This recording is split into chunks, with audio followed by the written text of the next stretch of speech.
ابو ہریرہ رضی اللہ عنہ روایت کرتے ہیں نبی کریم صلی اللہ علیہ وسلم نے فرمایا 2 کلمے رحمان کو بہت محبوب ہیں، زبان پر بہت ہلکے ہیں لیکن قیامت کے دن ترازو میں بہت بھاری ہوں گے، سبحان اللہ و بحمدہ سبحان اللہ العظیم۔ اللہ اپنی حمد کے ساتھ پاک ہے، اللہ پاک ہے جو بہت عظمت والا ہے۔ تو جیسے ہم جانتے ہیں کہ نفلی عبادت میں افضل عمل اللہ کا ذکر ہے، تو یہاں پر اس ذکر کی خاص شکل بتائی گئی کہ اللہ تعالیٰ کی حمد و ثنا اور پاکی بیان کرنا۔ سبحانہ کا مطلب کیا ہوتا ہے کہ وہ پاک ہے۔ تو جس کلام میں، جس ذکر میں اللہ تعالیٰ کی پاکی بیان کی جائے، تسبیح بیان کی جائے اور حمد و ثنا بیان کی جائے، وہ اللہ تعالیٰ کا چنا ہوا کلام ہے۔ رسول اللہ صلی اللہ علیہ وسلم سے سوال کیا گیا کون سا کلام افضل ہے؟ آپ نے فرمایا جو اللہ نے اپنے فرشتوں اور بندوں کے لیے چنا۔ کیا فرمایا؟ جو اللہ نے اپنے فرشتوں اور اپنے بندوں کے لیے چنا۔ سبحان اللہ و بحمدہ، ٹھیک ہے، سبحان اللہ و بحمدہ۔ یہ تمام مخلوق کی نماز ہے، تمام مخلوق کی نماز ہے۔ نوح علیہ السلام کی وفات کا وقت جب آیا تو انہوں نے اپنے بیٹے سے فرمایا کہ میں تمہیں ایک وصیت کر رہا ہوں، 2 باتوں کو کرنے کا حکم دیتا ہوں، 2 باتوں سے روکتا ہوں۔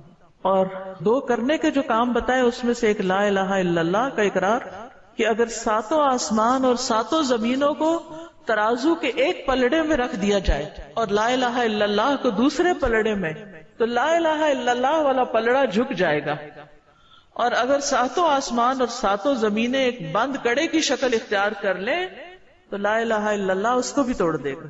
اتنی طاقت ہے اس کلام کے اندر۔ اور دوسرا یہ کہ سبحان اللہ و بحمدہ کا ورد کرتے رہنا، کیونکہ یہ ہر چیز کی نماز ہے اور اس کے ذریعے مخلوق کو رزق ملتا ہے۔ اور میں تمہیں شرک اور تکبر سے منع کرتا ہوں، یہ 2 منع کرنے والی چیزیں۔ اسی طرح ان کلمات کو اگر کوئی 100 دفعہ دن میں پڑھے تو اس کے گناہ مٹ جاتے ہیں، گناہ جھڑ جاتے ہیں، چاہے سمندر کی جھاگ کے برابر ہی کیوں نہ ہو۔ پھر اسی طرح ایک اور حدیث میں آتا ہے سنن ترمذی کی، جو شخص سبحان اللہ العظیم و بحمدہ کہتا ہے اس کے لیے جنت میں کھجور کا ایک درخت لگا دیا جاتا ہے، صرف ایک دفعہ کہنے سے۔ کہہ لیجیے اللہ کے راستے میں سونا خرچ کرنے سے بہتر ہے۔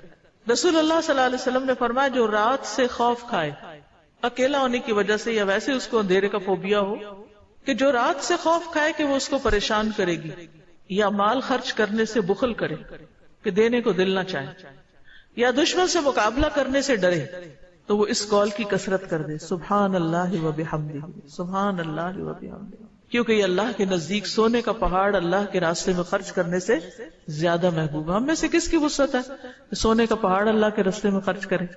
نہیں کر سکتے۔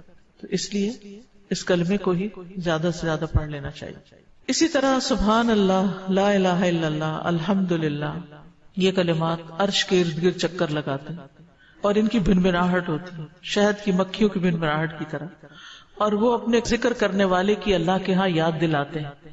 تو آپ نے فرمایا کیا تم میں سے کوئی یہ پسند نہیں کرتا کہ اس کے لیے کوئی ایسا ہو جو ہمیشہ اللہ کے ہاں اس کی یاد دلائی جاتے رہے؟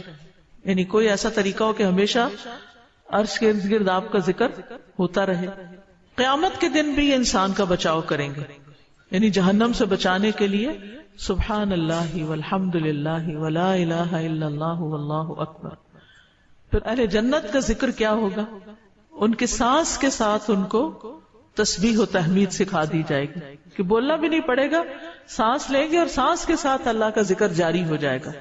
اور خاص طور پہ بچوں کو ذکر کرنا سکھائیں، ان کے اندر بھی ایک کامنس آتی ہے، ایک سکینت آتی ہے۔